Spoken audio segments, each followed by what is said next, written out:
J'ai fait tout d'abord ce film pour le peuple iranien, parce que je pense que cette histoire, c'est leur histoire quotidienne.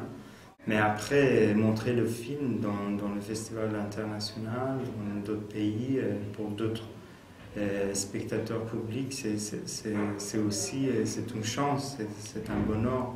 Et ça montre que le film peut communiquer avec beaucoup de monde. Pour moi, il n'y a pas de grande différence entre documentaire et fiction. Pour moi, c'est le cinéma qui compte.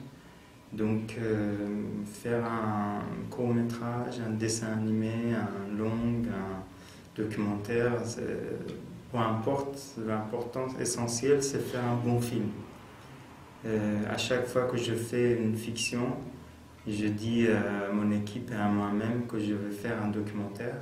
Et si vous regardez mes documentaires, ils ont tous un fil d'histoire, on peut trouver une histoire. Et dans ce film qui est fiction, vous pouvez trouver des traces de documentaire. Je crois que je suis plutôt différent que proche d'Arash, mais en écrivant cette histoire, je me mettais toujours à sa place, à ses pieds. Et c'était comme ça que l'écriture c'est devenu un moment émotionnellement très très fatigant.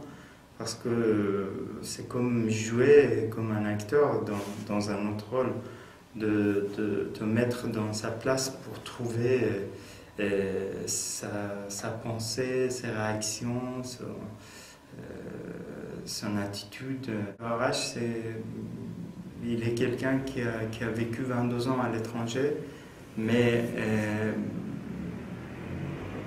il était toujours attaché à sa culture. Il pensait toujours à la littérature perse. Il faisait beaucoup de recherches sur son pays, sur son peuple. C'est pour ça que son livre même, c'est sur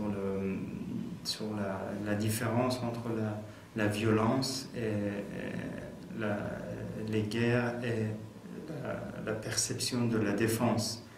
Comme il a vécu la guerre Irak-Iran, et il a perdu son propre frère. Et il est toujours hanté par les images, par l'ambiance et par le son, par toute cette expérience horrible de la guerre. Je crois que ça vient de moi-même parce que mon enfance est passée pendant la guerre Irak-Iran.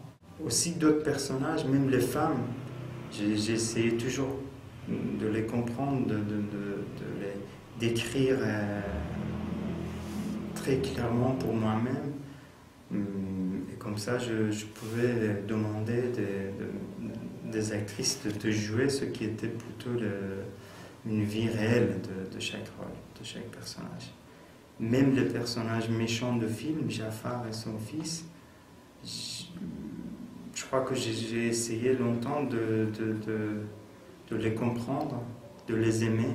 Et finalement, je me suis dit, c'est pas possible d'aimer ces gens parce qu'ils sont vraiment tellement méchants qu'ils sont incompréhensibles.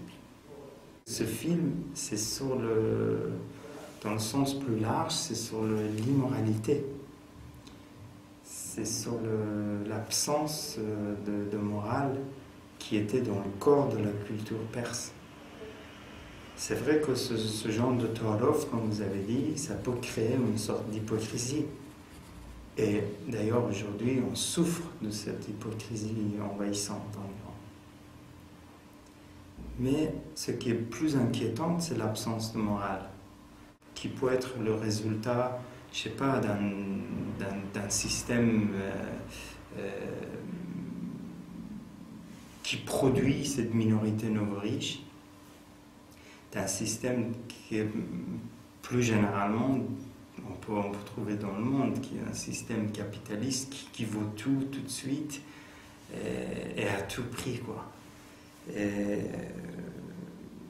Et c'est pour ça que le personnage de Ahmed, c'est un personnage qu'on peut trouver même ici, ou en Chine, ou en Russie, ou aux États-Unis.